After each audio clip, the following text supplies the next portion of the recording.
नमस्कार दोस्तों, कैसे हैं आप सब। आशा करता हूं आप सब स्वस्थ होंगे। जैसा कि मैंने अपने पिछले वीडियो में कहा था, इसलिए मैं लेकर आया हूं कुछ तथ्य मुंशी प्रेमचंद के बारे में। तो चलिए शुरू करते हैं।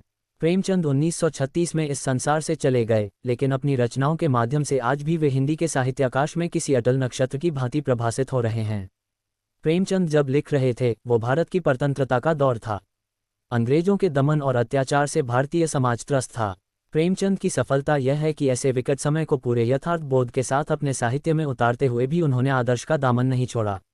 उन्होंने लेखन में आदर्शोन्मुख यथार्थवाद की राह पकड़ी, जो उनकी कृतियों की कालजयता का एक प्रमुख कारण है। क्रूर से क्रूर यथार्थ को भी व्यक्त करते हुए वे किसी न किसी रूप में आदर्श की स्थापना कर लेते थे। उनकी रचनाओं को ध्यान से पढ़ने पर इसके अनेक उदाहरण मिल सकते हैं। गोदान जैसी यथार्थवादी कृति में भी वे जहां तहां आदर्शवाद के धरातल पर खड़े नजर आते हैं। उल्लेखनीय होगा कि होरी का भाई हीरा ईर्ष्या में उसकी गाय को जहर दे देता है, जिसके चलते होरी की पूरे उपन्यास में दुर्गति होती है, लेकिन तब भी उपन्यास के अंतिम हिस्से में होरी हीरा को क्षमा कर देता है। ऐसे ही खन्ना और गोविंदी का प्रसंग भी है। खन्ना अपनी पत्नी गोविंदी की उपेक्षा करता है, लेकिन मिल में आग लगने के बाद जब वह संकट में पड़ जाता है तो उसका हृदय परिवर्तन हो उठता है। वो गोविंदी के पैरों में गिर पड़ता और वो उसकी गलतियों को भूलकर उसे सहारा देती है।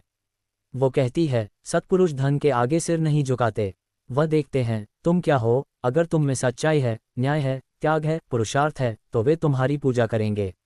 इन दोनों ही प्रसंगों में प्रेमचंद ने अपना अहित करने वाले को भी क्षमा कर देने के आदर्श का ही प्रतिपादन किया है।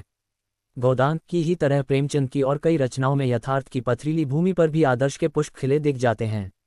लेकिन यहाँ हम प्रेमचंद की कहानी कफन का उल्लेख करेंगे, क्योंकि यह वो कहानी है जिसमें उन्होंने यथार्थ को उसके क्रूरतम रूप में प्रस्तुत किया है।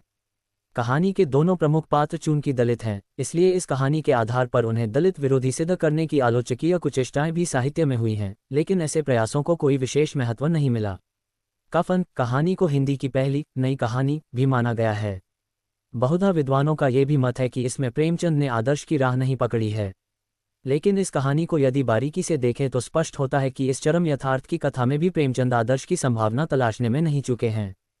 कहानी में जब बुधिया की मृत्यु हो जाती है तो घीसू उसके क्रियाकर्म के लिए जमींदार से लेकर गांव के बनिया महाजनों तक से मंगनी करने पहुंच जाता है। जमींदार उसे बुरा मानते हुए भी पैसे दे देते हैं।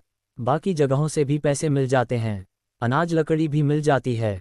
गांव के लोग अर्थी के लिए बांस इत्यादि काटने में लग जाते हैं। इन घटनाओं से यह स्पष्ट होता है कि बुरे से बुरे व्यक्ति पर भी जब दुख पड़ता है तो समाज उसे संभाल लेता है।